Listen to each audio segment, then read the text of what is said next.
What's going on, guys? It's Mike for Sim Racing 604, and today I'm going to be just giving you a little preview of a podcast. Myself and Davey Jones, as part of our Sim Racing Perspectives podcast series, just a little snippet of a podcast we did with the great Michi Hoyer. Michi, for those not aware, is one of the fastest sim racers on the planet, so I did a little preview on this channel. I asked you guys to send in questions for Michi. Everything was on the table: driving techniques, setup, his favorite sims, how he prepares for a race, everything.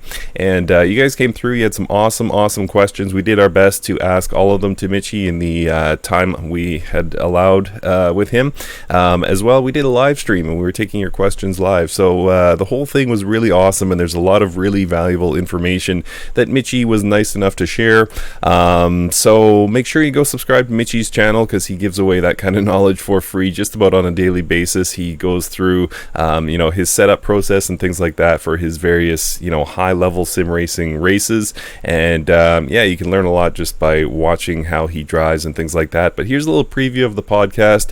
As always, guys, make sure you subscribe to Davey Jones. Davey is the organizer of the Sim Racing Perspectives podcast, and he's the first one to publish the full podcasts as well. You can find us on iTunes, you can find us on Google Play, Stitcher, just about anywhere you can find podcasts, you will find us doing the Sim Racing Perspectives podcast. We've had some really amazing guests that were kind enough to share their time with us. We've got a whole lot more coming up, so thank you guys for the support of the podcast.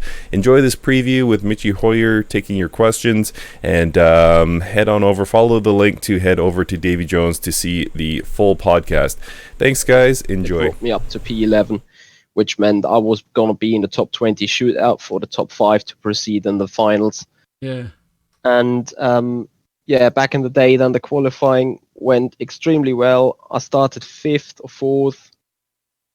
Now I start the 4th, and kept the position, and that was like the ticket for the final. And I want to point out that this basically does not have to do with that with skill at that moment. Also in that level, it's about that luck that you get this one lap in those 15 minutes of qualifying that brings you up into the top 5. Because overtaking that car was literally ridiculously difficult. And obviously with the top 20 guys over 6,000 people, you're not racing against some kind of unexperienced guy. So everyone that was in the top 20 shootout knew exactly what he was doing. And to be part of that group actually was very delighting. But as you say, before that, you do numbers of hours in the sim. Sometimes you sit there 3, 4, 5 hours, and then you look at the data from the first stint, and you look at the Motec files from the last stint, and you compare each other, and you see yourself progressing on that one track with that one car. And at some point, you need to develop to spread that skill, or to spread all that activity on the numbers of cars. So not only Formula 1, but also GT, also other cars and stuff. And at some point, develops some kind of a feeling, and some kind of, somehow you simply jump in and you know exactly what to do. And that is probably the bonus and the result of continuously numbers of hours of work being put in. Lots and lots of work, and you're seeing the results of all that hard work, so good for you. Next question, also from Carl Sampson, is: does your skill set translate across different sims? So I'm looking at your channel right now, and there seems to be a heavy focus on R Factor 2, and obviously you do iRacing, but does your skill set translate across different sims the same, or is there some sims that you're better at than others?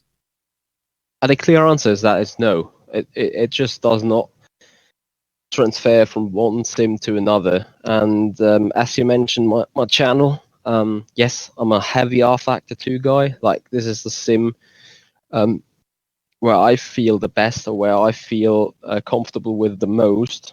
And probably that's the reason why I'm so good at it. Right there, I'm racing Formula Sim racing in World Championship level. I'm a P5 guy in the World Championship there, so that is top notch on that point. But on the other hand, when you look at what's happening at iRacing lately, and it's not like I've just done a couple of races. I'm into iRacing since like more on a more professional way since a good 7 or 8 months, and yet I was up to 3,000 iRating, and I dropped again a little bit, which had a little bit of to do with technical issues also. But I saw other people being up to 5.5 or even 6,000 of iRating within 2 or 3 months. Because winning races, because they're outstandingly good on iRacing, and I'm not. I have to admit that.